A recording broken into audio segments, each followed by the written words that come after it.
So what was the intended roles of the Primarchs by the Emperor? Let's say, of course, the Horus heresy never happened. What did he have planned for each of these Primarchs? In some of the cases, we know what the intended role for said Primarch was, but for most of the Primarchs, there's still a bit of a debate out there who had what role. So in this video, I'm going to attempt to give my thoughts and opinions on which roles were intended for each of the Primarchs. So let's jump in and let's get talking. So I'm just going to do this in order of the legions and which Primarchs belong to which legion. So of course we're starting with the first legion, which is the Dark Angels. And right away I think we're jumping into the deep end because there's still a lot of talk about the Lion's intended role throughout the Great Crusade and of course post Great Crusade, even in the Horus heresy. Now to me, straight away, when I think of the Lion, I think of a brilliant tactical commander. If I can recall correctly, I think the Lion is only second behind Horus Lupercal himself in terms of military victories during the Great Crusade. That really puts him in the place of being a great military commander, because we all know that Horus was one of the first Primarchs found by the Emperor himself. So for the Lion to play catch up and get to a point where he's just behind Horus, it really goes to show how much of a great role he played during the Crusades. But there's always been a mystery to the Lion, and I personally think that the Emperor chose the Lion to be his most entrusted son in certain situations, like the son he could always rely on no matter what the objective or the mission was. The Lion would be that individual to carry it out without asking twice. I think this is why the Emperor entrusted the Lion with so many of the most darkest and dangerous weapons that the Imperium has. So for you chaps who don't know, the Lion and the First Legion in their main flagship actually have like an armory that is full of just mind-boggling, scary weapons that were taken during like the Crusades of Terror, for the Dark Ages of technology. Weapons of mass destruction that could probably wipe out entire systems, too deadly to actually give to anyone else, but entrusted to the Lion himself. Maybe for that final mission, for that final objective that no one else would do but the Lion. So for me, I see the Lion's role as the final threat. Like, he would be the one who would stand in the ashes of the Imperium and made sure those who attacked it would also throw themselves into damnation along with us all. Now moving on to the second Primarch, and sadly to say, there's nothing really to talk about because we have no information about the second Primarch. All we know is that, you know, they were around and then they weren't around one day and no one's allowed to talk about them. And they must have done something pretty bad because Horus, you know, basically went against the Emperor and he's still spoken about. So yeah, no idea what the second or the 11th Primarch could have done. But let's just move forward to the third Primarch, which is of course Fulgrim. So for me, Fulgrim is actually a really, really hard one. I'm not too sure about you, but when I think of Fulgrim, I think of perfection. I think of beauty. I think of like sculpture, art, that type of stuff.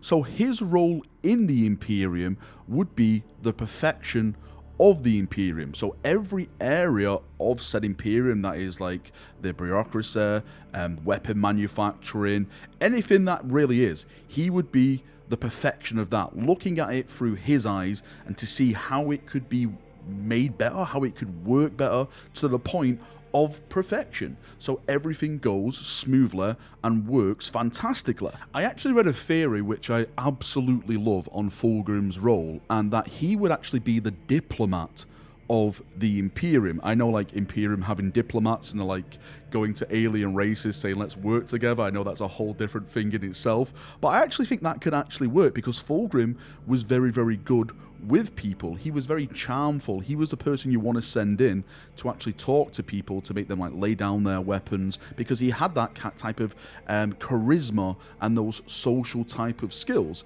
So in a way, I actually really do like that theory that he could actually be the diplomat of the Imperium that they would send in to negotiate with planets, alien races, to make them even stand down or, like, you know, join the actual Imperium itself. Next up is the 4th Primarch, which is, of course, Perturabo, the Lord of Iron, as he's like to be known. So when it comes to Perturabo, this is a bit of a dual personality, I think, because Perturabo was seen as someone who is great at destroying things. He was always sent to certain places during the Great Crusade to bring down ruin and destruction. That is probably why the Iron Warriors were given some of the most difficult jobs during the Great Crusade, because it was tasked to him to bring ruin to things that couldn't be brought down. He had the way of looking at it to make it come down and bring it down.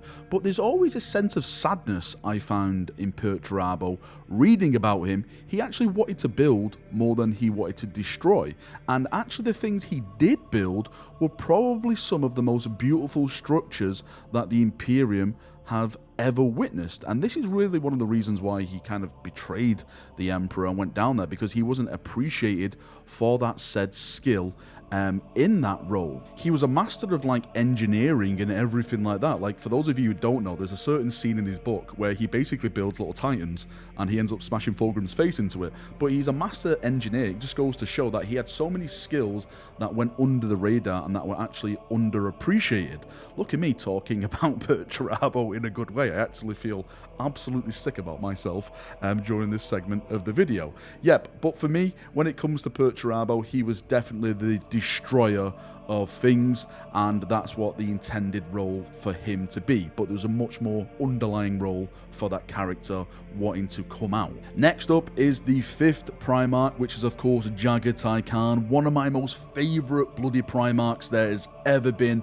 And when it comes to his role in the Imperium, I actually don't think he has one. And I don't mean that like in a literal, like he doesn't have a role. Like, his role was just to go out there and be Jaghatai Khan. Like, he was the kind of watchdog of the Imperium in my eyes. Like, you leave outside barking to make sure, like, the bad guys don't come in your back garden. He was that first threat against anyone trying to attack the Imperium. That is why I think he had so much space and so much just freedom in his way of warfare during the Great Crusade. He went everywhere attacking whoever he saw as a threat to the Imperium itself. The 6th Primarch is, of course, Leman Russ, and I think Leman Russ' role is probably mostly known to everyone here, or well, it's theorized that his role was basically to be the Primarch killer. If anyone stepped out of line, any of his brothers stepped out of line, went against the Emperor, Leman Russ would be the Primarch the Emperor would send to actually finish off said Primarch and his legion. They were known as the Emperor's Executioners. That was one of the titles that was given to them. There's rumours that, of course, Leman Russ and his legion were the legion that took out the 2nd and the 11th legions, but there's no evidence to that. It's just speculation at this time in the lore, unless something else comes out in the future. All it is speculation. But I actually do believe that, of course, Leman Russ was that executioner of Primarchs, because, of course, if one of these Primarchs did go rogue, then yes, the Emperor probably could trust, like, the Custodians, maybe Valdor, to this, but what better than to actually trust one of his other Primarchs to go in and take said Primarch down. So I definitely think, like, he was like the fail-safe plan to take down a rogue Primarch if that case ever arose. Moving on to the 7th Primarch and his role, it's none other than probably one of the greatest Primarchs the Imperium has ever had, Rogal Dorn. I may be biased on that opinion because, of course, it's me. Now, when it comes to Rogal Dorn, I actually think he has a multiple amount of roles in the Imperium itself. Firstly, we all know that he is a great architect. He builds fortresses that no one can breach. The Emperor took him back to Terra himself to be the Praetorian, to defend the homeworld, to build the Imperial Palace into a fortress of just unbreakable stone and steel. But I think there's also another role for Rogal Dorn, and that is he is loyal, and the Emperor put loyalty above all else. That's why the Emperor took Rogal Dorn back with him, because he knew that Dorn would be loyal until the final day of his life. No matter what came against him, he would not break, he would not bend, he would not go against the Emperor like some of the traitor Primarchs ended up doing. He could trust Dorn to have his vision, to build, to fortify, and always be the foundation that the Imperium would eventually be built on. Next up, we have the 10th Primarch, which is, of course, Conrad Curze, the Darkness, the bad guy. Basically, Batman in space, I like to call him. Now, when Conrad Curze in his role, again, I'm kind of confused on this one. My personal stance, seeing what he's done during the lore, is that he is kind of the Emperor's justice, but justice without a type of court or, you know, any type of defense. He's that type of justice, which, of course, you know, most people would say that is very, very wrong. You know, you have to have a trial for everyone to prove their type of innocence, if there is any innocence. But for him, he just goes in there and he is that justice. He decides. He is the judge, juror, and executioner in the Emperor's eyes. Maybe that's what his intended role was going to be far out after the Great Crusade, that he would go to planets to make sure they're all complying with the Emperor's rules, with the Emperor's orders, and if someone wasn't, then they would simply be executed by his order. Maybe he was the judge of the Imperial law, or going to be the judge of the Imperial law.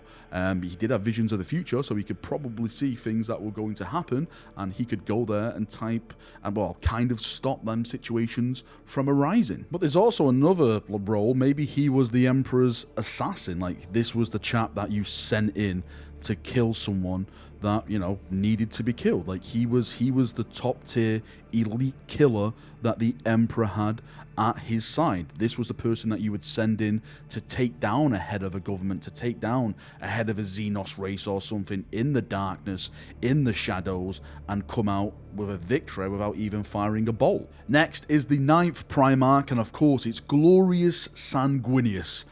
And Sanguinius, where do we even start with bloody Sanguinius? Sanguinius is everything the Imperium would want to be. Angelic, beautiful, charismatic, glorious, just stunning. Am I running out of, like, describing words to describe this beautiful angel boy? His role of the Emperor, maybe of the Great Crusade, was to be basically a beacon to those to follow. Maybe, like, look at this. This is an angel sent by the Emperor himself. Let us follow this, and we cannot lose. We have literally an angel on our side fighting against the darkness that wants to see us dead. So maybe his role actually was to inspire the common Imperial troops, even the Legion Astartes themselves, to do great feats on the battlefield, to have that role to follow into battles. There's also, again, another theory that basically Sanguinius was intended to be the heir of the Imperium. When the Emperor, maybe he wanted to step down, let's say, and do other things because the Imperium got to a point where it could run itself, Sanguinius would be the person then to sit down and run everything, because he had that charisma, he had that awe about him. Maybe then the custodians would go and work with the Emperor and protect the Emperor, and the Blood Angels and everything like that would be like his personal guard on Terra, and everything diplomatically, you know, everything like that would then run through Sanguinius himself. The 10th Primarch, of course, was Ferrus Manus, and everything I've read about Ferrus Manus shows that he is a great engineer. Like, he is the best, even greater than Perturabo himself. So for me, he would probably be the person who would start making all the new weapons, the new ships, the new power packs, the new power armor, everything for warfare, for technology, would run through Ferrus Manus. Maybe he would be put in place to actually control Mars itself, or put into a place where he would work with Mars, liaison with Mars, let's say, to build epic, great, grand machines that would further the Imperium in their technology advances and also their dominance throughout the galaxy with this technology. Hopefully there's more to Ferrus Manus. I'm sorry, Iron Hand players, if that is a bit of a short one, but if you can fill me in on anything more with Ferrus Manus, then I would love to know. I did know that he was good on the battlefield, but I wouldn't put him up there with like the Lion and Leman Russ in terms of like Horus himself, in terms of like commanding and stuff. He was great in like, you know, a general, but he wasn't, you know, top tier like the Lion, in my opinion. Of course, moving on to the 11th Primarch, which is just like the second Primarch, all data has been expunged, so there's really no point in going down this rabbit hole. It's just like what we mentioned about the second Primarch. They did something dastardly, and we don't know what that bloody was. Now, the 12th Primarch is Angron, and this is probably one of the biggest head scratchers for me in terms of roles for Primarchs, because we only really knew Angron after the nails were inserted into his head. So the character that we got with Angron was probably someone completely different that we were going to be intended to get. Like, Angron now is full of rage, butchery, the red thirst. Like, his role now for the Imperium with the nails is kind of like the Butcher. This is the person you send in to just kill, maim, and take out entire planets in bloodlust. Like, this is the person you want to go against your biggest and baddest enemies. But before the nails, what was his intended purpose? What was Angron actually like? Was he caring? Was he lovable? Did he actually have a different type of role? I would love to get your opinions on this, because it's always been a mystery for me what Angron was intended to actually be before the nails. The next Primarch is the 13th Primarch, and it is of course Roboute Guilliman. I'm sure we all know what his role was to be. He was the statesman. He was the organizer of the Imperium, all the bureaucracy, all the paper, everything like that. This is the chap you want running it. He would organize everything. He would organize the Empire, make things run smoothly on the back end. All the different types of offices that the Imperium would have, it would all run through Guilliman, and it would be fantastically run. Look at Guilliman, what he's doing now back in 40k. Look at what he was doing in 30k. He had the biggest empire out of all of his brothers because he ran it like the way he ran it. This is what he was built for. This is what he was made for, to run empires, and this is why he had the biggest empire. Next up is Mortarion, and again, just like Angron, I'm kind of stumped with Mortarion's role. Like, the way I see Mortarion before, of course, he fell towards chaos, is that he was very anti-Psyker. So maybe he was the anti-Psyker role of the Imperium. Maybe he was the witch hunter, let's say. He would go in, he would hunt down the Psykers, he would purge the Psykers, because we had, of course, this plan by the Emperor to try and get humanity away from being Psykers with the Golden Throne and, you know, the travel through the webway and stuff. That was like an underlining plan. So maybe that his role was to actually be that hunter of these witches, to go in, burn them all out, and, you know, bring them to justice, let's say. I know he has a lot of endurance like his Legion, so maybe, again, something on that type of level for his role. But yeah, a bit of a head scratcher for me with Mortarion. Again, just like Angron, if you chaps have any ideas what potentially his role could have been, or what it was during the Great Crusade, then I would love to see it in the comment section. The 15th Primarch is, of course, Magnus the Red,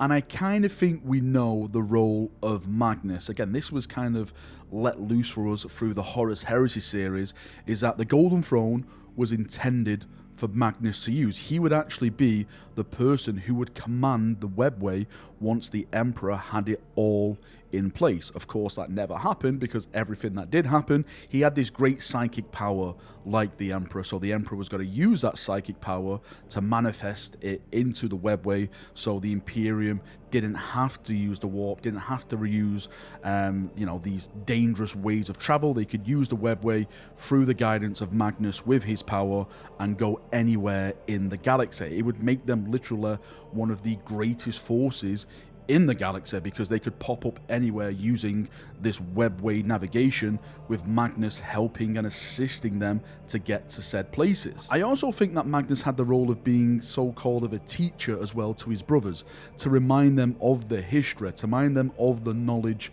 of the Imperium, to keep that knowledge for future generations so that we would never go off track. I think that was one of his intended roles for me personally as well, because we saw that he gathered great, pyramids of knowledge and, kept all these awesome things for where humanity came from, and shared that knowledge to people who wanted to be enlightened with it. Next on the talking block is Horus Lupercal himself. We all know he became War Master, so is that his intended role, that he would bring all his brothers together?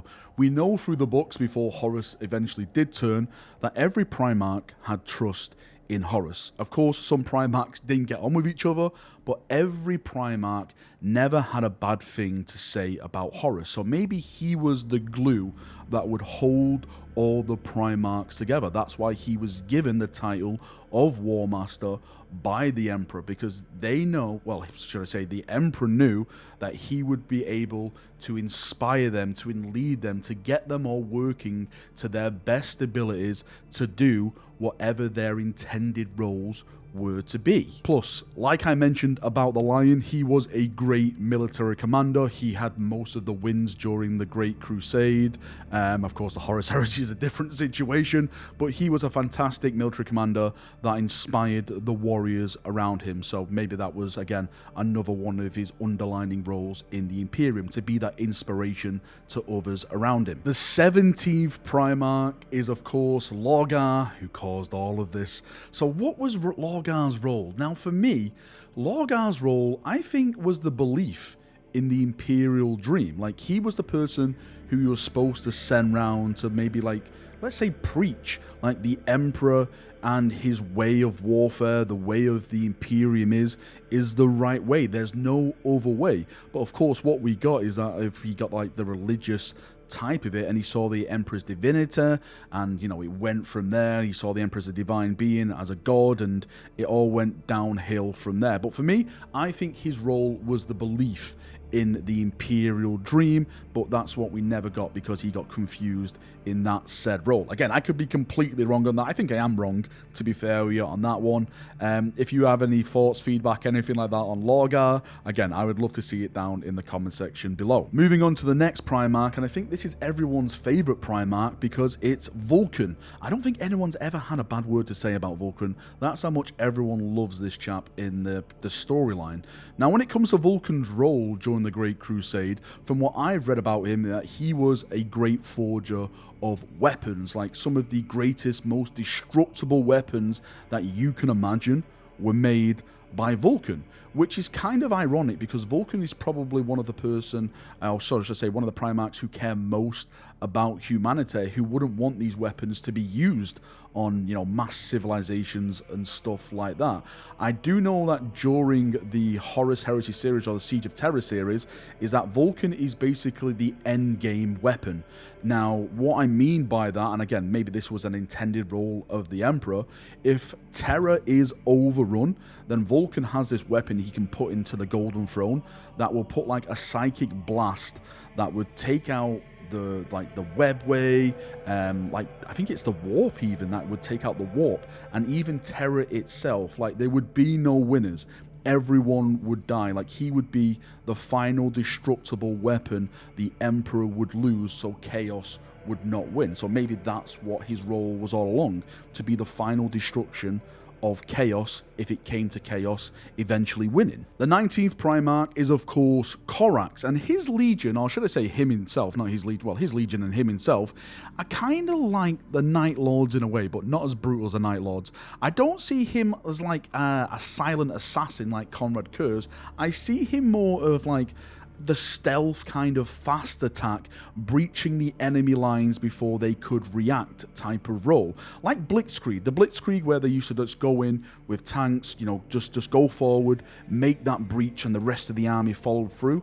That is what I see the role as Corax as that type of figure who would hit the enemy fast, hard, and before they knew it, they would have no idea what's going on, and they were being attacked on all sides by the Space Marines and the Imperial forces led by him. And of course, the last Primarchs are Alpharius and Omegon, and these Primarchs' roles were simple. These were like intelligence, anti-intelligence, sabotage, anything really that would bring down like a government, a system, without firing a single shot. These were the Primarchs and their intended roles. They would go in there, set certain things up, so all the pieces would fall down before a single, like I said, a single shot would be fired. They weren't stealthy.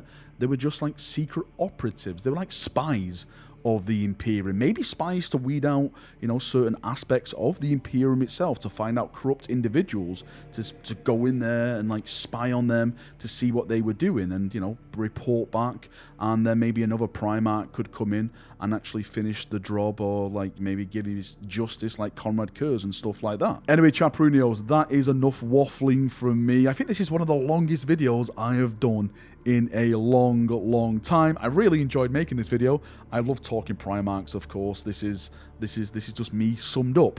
Of course, this is just my opinion on the Primarch roles. If you've got your opinion, what you think they could have been, what they intended to be, post it down below as I've stated throughout, and we can have a nice little talk down there as we always do. See you now, have a great day, and bye-bye.